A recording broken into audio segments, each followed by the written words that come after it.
Movie start होती है और हम एक लड़के को देखते हैं। उस टाइम वो लड़का एक रूम में जाता है और उस रूम में 3 लोगों की डेड बॉडीज थी। वहाँ पर कुछ बुलेट्स भी गिरी हुई थी और वो वहाँ पर पड़ा बुलेट का एक कवर उठाता है और उसे देखकर वो अपने आप से पूछता है हु एम आई, और खुद ही आंसर करता है आई एम बेंजामिन, यानी मैं बेंजामिन हूँ। असल में ये लड़का यानी बेंजामिन बर्लिन का एक मोस्ट वांटेड हैकर होता है और इंटरनेट की दुनिया में इसका यही नाम होता है, यानी हु एम आई। इसके बाद बेंजामिन यूरोपोल के साइबर डिवीजन के ऑफिस में जाता है और वहाँ उसकी मुलाकात एक फीमेल डिटेक्टिव से होती है। यहाँ वो डिटेक्टिव बेंजामिन से कहती है कि तुम मुझसे मिलना चाहते थे ना, तो अब बोलो क्या वजह थी, क्या काम था। अब बेंजामिन यहाँ पर कुछ बोलता तो नहीं, लेकिन अंदर ही अंदर वो ये सोचता है कि मैं एक ऐसी दुनिया में फंस चुका हूँ जिसका ना तो कोई स्टार्ट है और ना ही कोई एंड है। और इसके बाद कहानी यहाँ से फ्लैशबैक में चली जाती है, जहाँ बेंजामिन उस डिटेक्टिव को अपने बारे में बताना शुरू करता है। वो कहता है कि मैं बचपन से ही सुपर हीरो बनना चाहता था और मैं वो काम करना चाहता था जो किसी ने भी ना किया हो, यानी जो कोई कर ही ना सकता हो। जिस तरह बैटमैन, सुपरमैन और स्पाइडरमैन के पेरेंट्स को उनके बचपन में ही मार दिया गया, बिल्कुल इसी तरह मेरे पास भी एक कहानी है। जब मैं पैदा हुआ था तो मेरे फादर हमें हमेशा के लिए छोड़कर फ्रांस चले गए थे और फिर जब मैं 8 साल का हुआ तो मेरी मदर ने सुसाइड कर ली। जो मेरी दादी के फादर थे वो वर्ल्ड वॉर 2 में मारे गए। तो जाहिर सी बात है कि वो रशिया से खुद तो वापस कभी भी नहीं आए, लेकिन उनके जो साथी थे वो 3 बुलेट्स के कवर लेकर आए और उनको मेरी मदर ने हमेशा संभाल कर रखा एक छोटे से बॉक्स में। मेरी मदर के मरने के बाद मेरी दादी ने ही मुझे संभाला और मुझे बड़ा किया। इसके बाद ये कहानी वापस से प्रेजेंट टाइम में आती है, जहाँ वो डिटेक्टिव बेंजामिन से कहती है कि मैं कोई साइकोलॉजिस्ट नहीं हूँ, इसीलिए तुम मुझे ये सारी बातें क्यों बता रहे हो। तुम बस मुझे मिस्टर एक्स और फ्रेंड्स ग्रुप के बारे में बताओ। असल में मिस्टर एक्स एक ग्रुप जिसका नाम फ्रेंड्स ग्रुप था उसका मेंबर है और ये ग्रुप रशिया का सबसे फेमस हैकिंग ग्रुप है और इस ग्रुप में टोटल 4 मेंबर्स हैं। और जो मिस्टर एक्स है वो डार्क नेट की दुनिया का सबसे बड़ा हैकर है, लेकिन मिस्टर एक्स के बारे में कोई भी कुछ नहीं जानता, यहाँ तक कि किसी ने उसे देखा भी नहीं कभी। अब यहाँ पर सवाल उठता है कि आखिर ये डार्क नेट है क्या। असल में डार्क नेट इंटरनेट की वो दुनिया है जहाँ पर हर किस्म का बुरा काम होता है। यहाँ पर कोई भी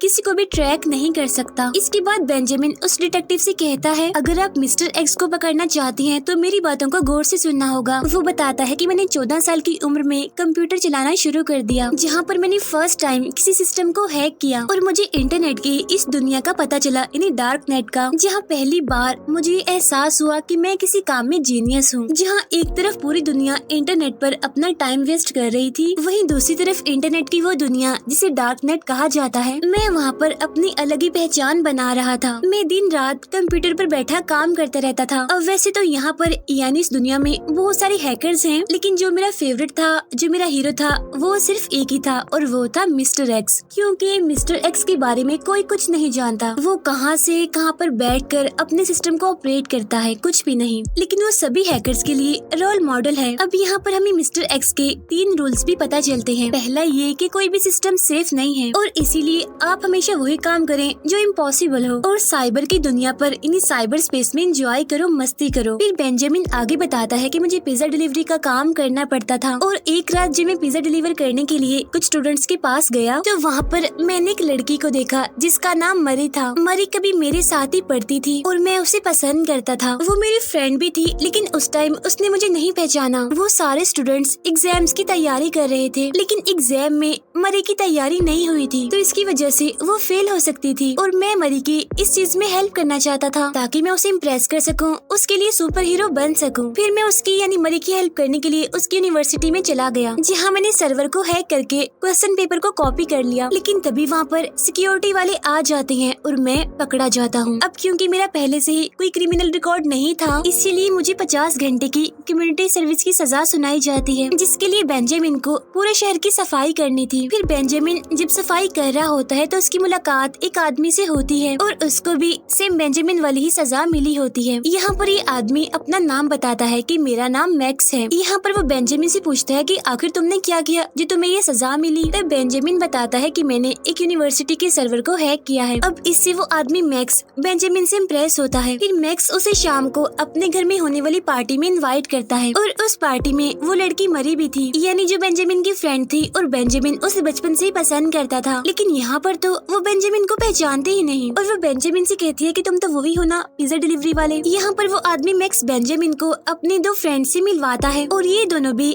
बेंजामिन की तरह हैकर्स ही थे, तो जाहिर सी बात है कि मैक्स भी एक हैकर ही था। यहाँ पर मैक्स का एक फ्रेंड बेंजामिन से कहता है कि मैक्स ने हमें बताया है कि तुम कंप्यूटर लैंग्वेज में और हैकिंग में काफी एक्सपर्ट हो, तो चलो आओ ये साबित करके दिखाओ। अब बेंजामिन सिस्टम पर बैठ जाता है और थोड़ी ही देर में पूरे शहर की लाइट्स ऑफ कर देता है। लेकिन तभी वहाँ पर पुलिस आ जाती है क्योंकि पार्टी में बहुत शोर था, क्योंकि वहाँ पर बहुत सारे लोग आए थे। अब पुलिस के आ जाने की वजह से वो सारे लोग वहाँ से भागने लगते हैं। अब मैक्स और उसके फ्रेंड्स तो वहाँ से निकल जाते हैं, लेकिन मरी और बेंजामिन एक साथ थे। अब यहाँ पर मरी को सब कुछ याद आ जाता है, यानी वो बेंजामिन को पहचान लेती है कि वो दोनों कभी फ्रेंड्स हुआ करते थे। इसके बाद ये चारों इन्हीं बेंजामिन, मैक्स और उसके फ्रेंड्स एंजॉय करने के लिए एक गवर्नमेंट सेमिनार में जाते हैं और वहाँ हिटलर के ऊपर प्रेजेंटेशन चल रही थी। अब ये लोग वहाँ के सर्वर को हैक कर लेते हैं और जिस स्क्रीन पर हिटलर की प्रेजेंटेशन चल रही थी, ये वहाँ पर हिटलर की फनी वीडियोस बना देते हैं, जिसे देखकर वहाँ पर बैठे हुए सारे लोग काफी हैरान हो जाते हैं। लेकिन जो वहाँ की सिक्योरिटी होती है उसे ये बात पता चल जाती है कि इस वैन में बैठकर कोई ये सब कुछ कर रहा है। लेकिन इससे पहले कि सिक्योरिटी वाले इन्हें पकड़ पाते, ये लोग वैन लेकर वहाँ से भाग जाते हैं। अब कहानी वापस से प्रेजेंट टाइम में आती है, यानी जहाँ बेंजामिन उस डिटेक्टिव के सामने बैठा होता है। यहाँ वो डिटेक्टिव कहती है कि भला मैं तुम्हारी बातों पर यकीन क्यों करूँ। फिर बेंजामिन उस डिटेक्टिव को उसकी पर्सनल डिटेल्स बताने लगता है। वो बताता है कि मैंने यहाँ पर आने से पहले तुम्हारे सिस्टम को हैक करके तुम्हारी सारी इंफॉर्मेशन निकाल ली थी। इसके बाद ही चारों मिलकर बेंजामिन की दादी के घर को अपना हेडक्वार्टर बना लेते हैं। ये लोग अपना एक ग्रुप भी बनाते हैं और ये लोग इस ग्रुप का नाम क्ले रखते हैं। उधर वो उस डिटेक्टिव को बताता है कि हम लोग हैकिंग की दुनिया में अपना नाम फैलाने के लिए एक के बाद एक बहुत सारी हैकिंग करते चले गए, जिससे हमारा नाम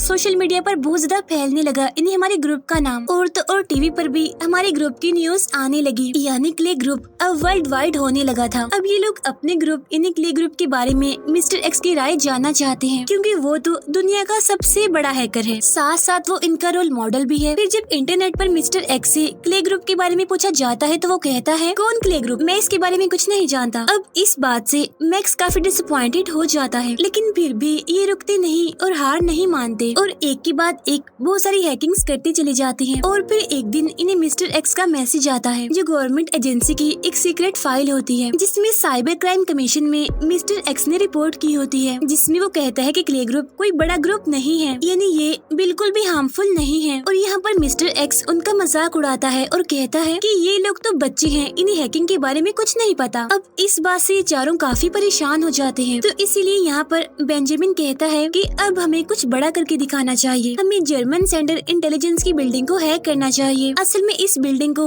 बहुत सारे हैकर्स ने हैक करने की कोशिश की होती है, लेकिन आज तक कोई भी इस काम में कामयाब नहीं हुआ है और अब इसीलिए चारों इस काम के लिए एग्री हो जाते हैं। और नेक्स्ट डे ये उस जगह पर जाते हैं जहाँ पर बिल्डिंग का कचरा फेंका जाता है और वहाँ ढूंढने पर इन्हें कुछ फाइल्स मिल जाती हैं और इन फाइल्स में बहुत सारे ईमेल आईडीज होती हैं। ये उन ईमेल्स पर मैसेज करके सिक्योरिटी कोड हासिल कर लेते हैं और इस तरह से वो जर्मन सेंटर इंटेलिजेंस की बिल्डिंग में घुस जाते हैं, जहाँ बेंजामिन इनके सर्वर को हैक करके सारा डाटा कॉपी कर लेता है। साथ साथ ये वहाँ पर मौजूद सारे प्रिंटर्स को भी हैक कर लेते हैं, इसीलिए उन सभी प्रिंटर्स में से एक ही प्रिंट निकलता है जिस पर इनका लोगो बना हुआ था और एक लाइन लिखी हुई थी, Clay was here, no system is safe. अब बिल्डिंग को हैक करने के बाद ये सभी पार्टी कर रहे होते हैं, जहाँ बेंजामिन दिखता है कि मैक्स और मरी एक साथ हैं। अब ये देखकर बेंजामिन को काफी बुरा फील होता है, क्योंकि वो तो मरी को पसंद करता है, इसीलिए वो नाराज होकर वहाँ से चला जाता है और इसीलिए वो बिल्डिंग का चुराया हुआ सारा डाटा मिस्टर एक्स को सेंड कर देता है। नेक्स्ट डे बेंजामिन के साथी उससे मिलने आते हैं, जहाँ पर बेंजामिन मरी वाली बात पर मैक्स से लड़ने लगता है। लेकिन तभी टीवी पर न्यूज आती है कि कल रात जर्मन सेंटर इंटेलिजेंस के अंदर कुछ हैकर्स ने सीक्रेट फाइल्स को चुरा लिया है और साथ साथ उन्होंने एक आदमी को भी मार दिया है और ये आदमी फ्रेंड्स ग्रुप का मेंबर भी था और जर्मन सेंटर इंटेलिजेंस के लिए काम भी करता था और फ्रेंड्स ग्रुप की सारी इन्फॉर्मेशन उस डिटेक्टिव को भी दिया करता था। असल में बेंजामिन ने जो फाइल्स मिस्टर एक्स को सेंड की थी, उससे मिस्टर एक्स को ये बात पता चल गई कि ये आदमी इन जो फ्रेंड ग्रुप का मेंबर है, असल में ये एक एजेंट है, इसीलिए वो फ्रेंड्स ग्रुप की सारी इन्फॉर्मेशन डिटेक्टिव को दिया करता था। इसीलिए मिस्टर एक्स ने उसका मर्डर कर दिया और साथ साथ उन फाइल्स को भी वहीं पर छोड़ दिया, ताकि मर्डर ग्रुप का सारा इल्जाम क्ले ग्रुप पर लग जाए। हालांकि मर्डर तो मिस्टर एक्स ने करवाया था। अब इस बात से बेंजामिन के तीनों दोस्त काफी हैरान होते हैं, क्योंकि वो तो इस बारे में कुछ नहीं जानते थे कि ये मर्डर किसने किया, क्यों किया और कैसे किया। इसीलिए वो बेंजामिन पर शक करते हुए उस पर चिल्लाते हैं। वो कहते हैं कि हमने भला क्या डिसाइड किया था कि हम सिर्फ क्यूआर प्रिंटर्स को ही हैक करेंगे, लेकिन देखो तुमने क्या किया, सब गड़बड़ कर दी और देखना अब हम सब फंसेंगे। तो बेंजामिन कहते हैं कि ये मैंने सिर्फ अपने लिए नहीं किया बल्कि तुम सबके लिए किया है, ताकि हैकिंग की दुनिया में हमारा नाम हो सके। तो बेंजामिन कहते हैं कि अगर हमें बचना है तो हमें मिस्टर एक्स का पता लगवाना होगा। हमें जानना होगा कि उस चेहरे के पीछे असली चेहरा किसका है, क्योंकि मर्डर हमने नहीं मिस्टर एक्स ने किया है। अब खुद को बेकसूर साबित करने के लिए बेंजामिन मिस्टर एक्स से कांटेक्ट करता है, जिसके लिए इन लोगों को पब्लिक नेटवर्क का यूज करना पड़ता है। यहाँ पर बेंजामिन मिस्टर एक्स से कहता है कि जो डाटा मैंने तुम्हें सेंड किया था, तुमने उस डाटा को रशियंस को बेच दिया, इसीलिए गवर्नमेंट ने फ्रेंड्स ग्रुप और क्ले ग्रुप को टेररिस्ट ग्रुप कह दिया है। हम ये जानते हैं कि तुम फ्रेंड्स ग्रुप के मेंबर हो और अब हम भी इस ग्रुप को ज्वाइन करना चाहते हैं। अब यहाँ पर हम एक बात जान पाते हैं कि मिस्टर एक्स असल में यूरोपोल पर अपना कंट्रोल हासिल करना चाहता है। यूरोपोल असल में एक एजेंसी है और इसके बारे में मैंने आपको मूवी के स्टार्ट में भी बताया था। यहाँ पर मिस्टर एक्स बेंजामिन को एक चॉइस देता है और कहता है कि अगर तुम हमारे ग्रुप को ज्वाइन करना चाहते हो तो तुम्हें यूरोपोल के सिस्टम में एक ट्रोजन इंस्टॉल करना होगा। ट्रोजन असल में एक वायरस है और इसे हॉर्स प्रोग्राम भी कहा जाता है और ये अपने असली कंटेंट को छुपाता है ताकि यूजर को बेवकूफ बनाया जा सके कि ये फाइल हार्मफुल नहीं है और ये लकड़ी से बने छोटे से घोड़े के जरिए काम करता है। लेकिन इतनी ही देर में वहाँ पर पुलिस आ जाती है, लेकिन इससे पहले कि पुलिस उसे पकड़ पाती बेंजामिन वहाँ से भाग जाता है। फिर ये लोग यूरोपोल के अंदर घुसने की कोशिश करते हैं, यानी जहाँ पर इन्हें उसी वायरस यानी ट्रोजन को इंस्टॉल करना है। इस कोशिश के दौरान मैक्स के हाथ पर चोट लग जाती है, लेकिन तभी वहाँ पर बेंजामिन को